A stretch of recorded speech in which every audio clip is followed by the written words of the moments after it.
Some skeptics have said that Jesus could have engineered the fulfillment of these prophecies. Of course, Jesus could not have determined where he was going to be born, so to be born in Bethlehem, obviously he could not have engineered that. Also, as the suffering servant, it would have been difficult for him to engineer such a specific fulfillment of Isaiah 53. But on the other hand, the fact that Jesus performed certain actions that in fact fulfilled prophecies only demonstrates that he was indeed the Messiah. Anyone who enters Jerusalem riding on a donkey, an obvious fulfillment of Zechariah 9:9, is saying, yes, I am the Messiah. So we certainly have a glimpse in that fulfilled prophecy of the self-consciousness of Jesus, that he truly believed that he was the Messiah. Scholars have determined that Jesus fulfilled at least 4 major prophecies, each written a minimum of 3 centuries before his birth. Their content ranged from specific details about his life to the symbolic implications of his death. Psalm 22 gives a poetic picture by David, written in the first person, of what the Messiah will be like in his suffering. And one of the things he says is that they will pierce my hands and my feet. Now, David wrote before crucifixion was known, probably by about 300 years. So Isaiah 53 says he was pierced through. It gives us the reason for his death. He was pierced through for our iniquities. So there's a purpose. He dies not just because he's a martyr, but because he's a substitution for sin. A college professor of mathematics and science named Dr. Peter Stoner wanted to determine what the odds were that any human being throughout history could fulfill the messianic prophecies. So he had his students come up with very conservative estimates of the likelihood of any human being fulfilling certain of these predictions. And then they just ran the numbers. And what they determined is that the odds of any human being fulfilling 48 of these ancient prophecies would be 1 chance in a trillion.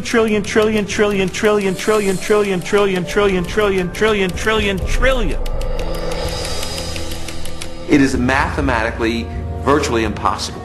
To me, just as significant as all of those unique prophecies that were fulfilled in Christ is the complete drama of the Old Testament. The fact that the Old Testament is the story, the narrative of God's redemptive movement, his movement to deliver and save humanity.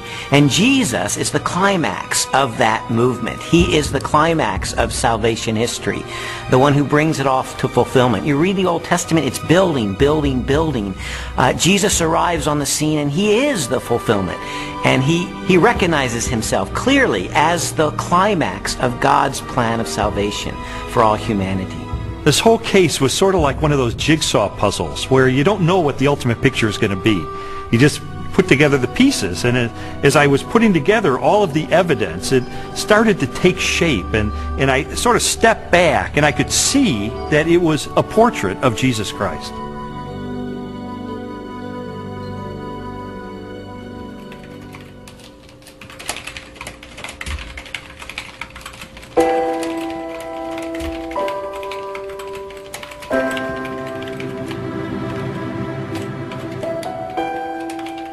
This was not just an intellectual journey. There was a very real emotional component to this, because I would find things along the way that would challenge me and my worldview on a very deep level. And I would recoil from it, and I wouldn't want to believe it. And there were so many reasons why I didn't want there to be a God, because I did not want to be held accountable for my life. I didn't know at the time why Lee was so angry. I thought it was just being stubborn. He says, after coming through it, that it was conviction. It seemed that the more Leslie's values were changing and her character was being transformed and the way she related to me and the children was changing, it would highlight the contrast with my life. I was feeling fearful and angry as well that he was being affected by it in the way that he was. The truth is, I felt like I was losing Leslie. She was being pulled away from me into this Christian subculture. I didn't fit in there. I'm the atheist. I'm the skeptic. And yet I felt like she was being pulled away, and I loved her. I didn't want to lose her. And it got to the point where I was so angry over the whole thing. One day I just reared back and I kicked a hole in our living room wall, just out of rage over the situation. It was a very ugly scene right in front of Leslie, right in front of our little girl. They were crying, and I didn't want to lose her.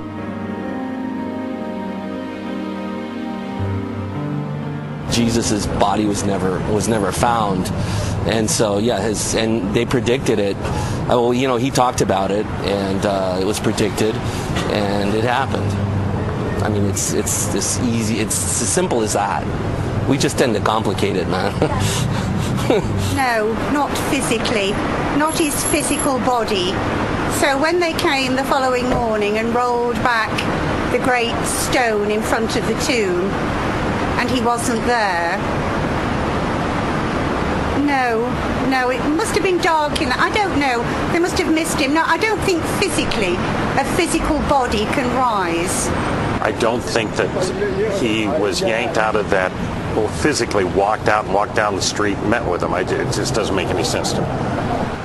For more than a year, I'd investigated the historical record for the reliability of the New Testament. I'd looked at the identity of Jesus. But now it was time to look at the ultimate evidence for who he really was, the purported resurrection of Jesus from the dead. And for that, I went to the best scholars that I could track down.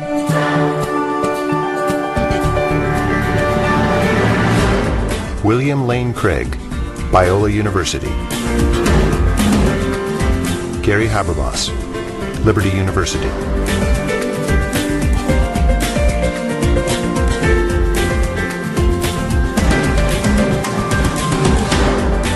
Michael Licona, North American Mission Board.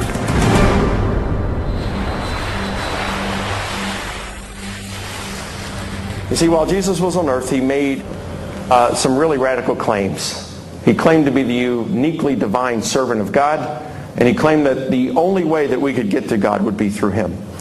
Now, I submit to you that if one of your professors made some claims like that, you would think that he or she was a few French fries short of a Happy Meal.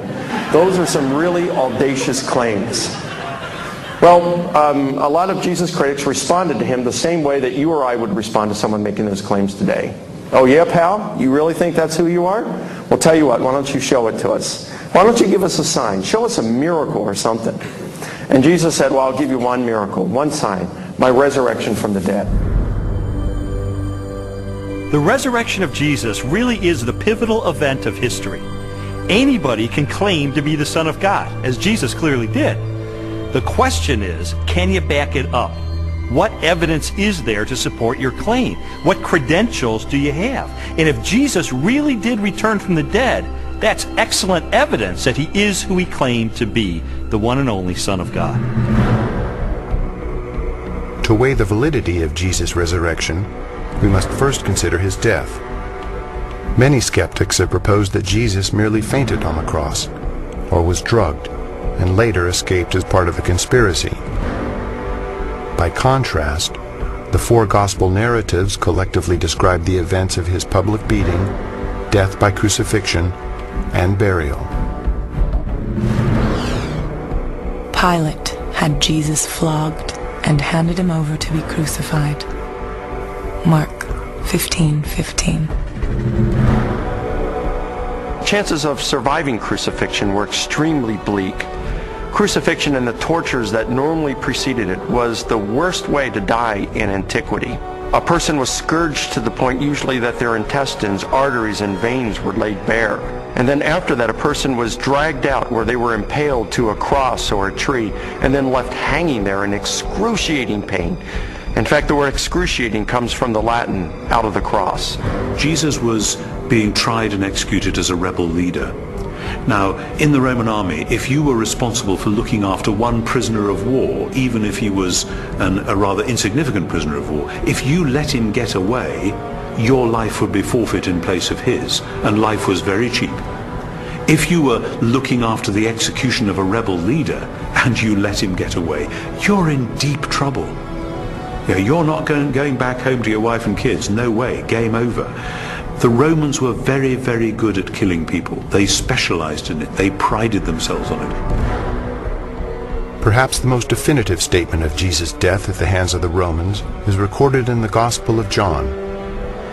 One of the soldiers pierced Jesus' side with a spear, bringing a sudden flow of blood and water. John 19:34.